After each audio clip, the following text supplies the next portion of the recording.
Hello everyone. This video presents a notable event that happened on each day from the past week in history. On November 9th, 1993, the Mostar Bridge, also known as the Stari Most, collapsed due to bombing by Croatian forces in the Croat-Bosniak War of 1992 to 1994. Located in Mostar, the capital of Herzegovina, the bridge was completed in 1566. Too many times historical buildings, structures, or artworks have been lost because of wars. Dating back to 529, and mostly built in the 16th and 17th centuries, the Allies reluctantly bombed the monastery at Monte Cassino, Italy in 1944, suspecting the Germans were using it as a commanding base. Coventry, England was one of the first cities bombed to rubble by airplanes in 1940, including its historic St. Michael's Old Cathedral, built in the late 14th century. Before the U.S. went to war with Afghanistan in 2001, the Taliban ordered the non-Islamic Buddhas of Bamiyan statues destroyed.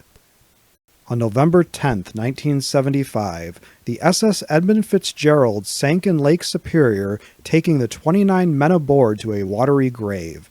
The most famous shipwreck on the Great Lakes, largely because of the smash hit song by Gordon Lightfoot, the Edmund Fitzgerald is not the only notable casualty of the Great Lakes.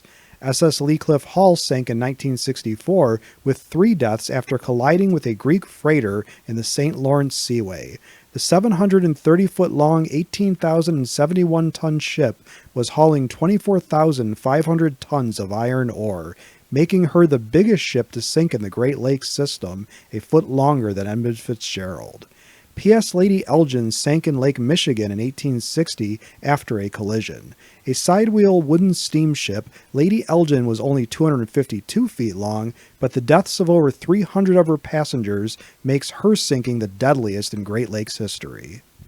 On November 11, 2014, a horrible crash occurred in the Sindh province of Pakistan, known as the 2014 Khairpur bus crash. The accident happening when the bus collided with a truck, killing 56 people. For perspective, the deadliest crash involving a bus in U.S. history was the 1963 Salinas Valley drunk driver train crash in California, when a jury-rigged truck bus was hit by a train, killing 32 people. Some other deadly wrecks of buses include the Haida River crash of 1968, when 2 buses were swept off the road by a landslide during a typhoon, resulting in 102 deaths.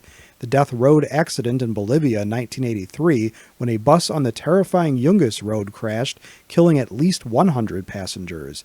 And the Serra de la Silla wreck in Mexico in 1988, when the bus ran off the road and down a 150-foot ravine.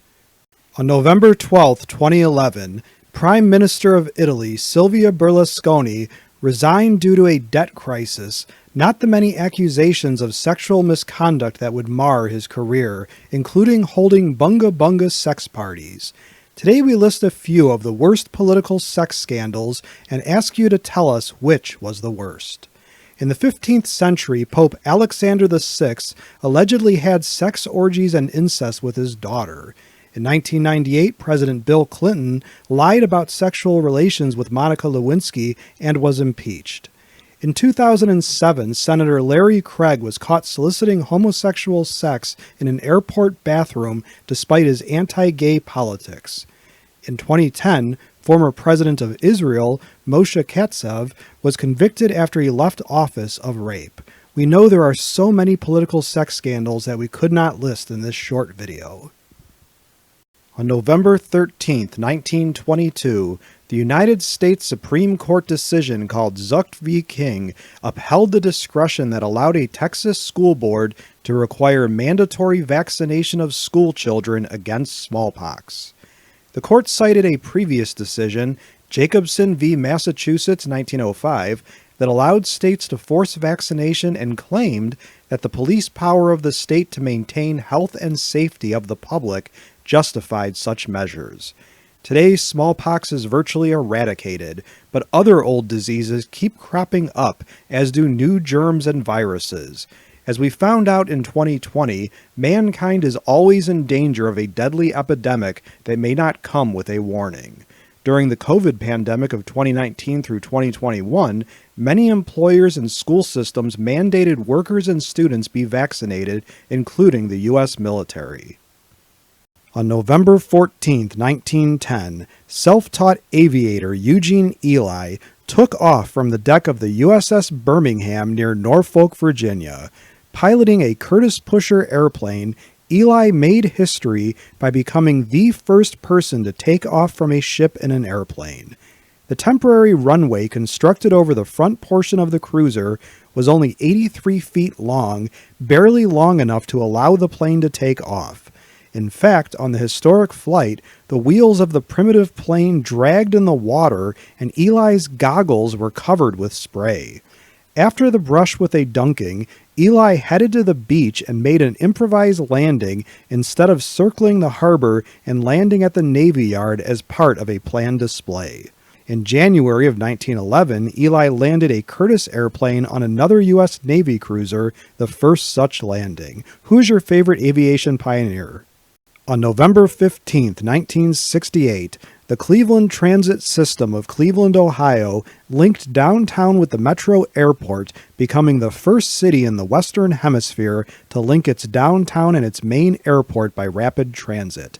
CTS ran the buses and the rapid transit electric trains in Cleveland, linking the east and west sides of the city and its inner suburbs with the downtown area. Later, CTS would become the Regional Transit Authority.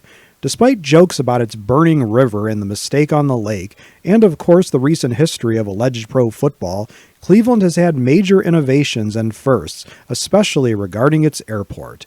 Carl Stokes became the first African-American mayor of a major U.S. city in November of 1967, and Frank Robinson became the first African-American MLB manager in 1975. As a question for my students and subscribers, who is the greatest Clevelander?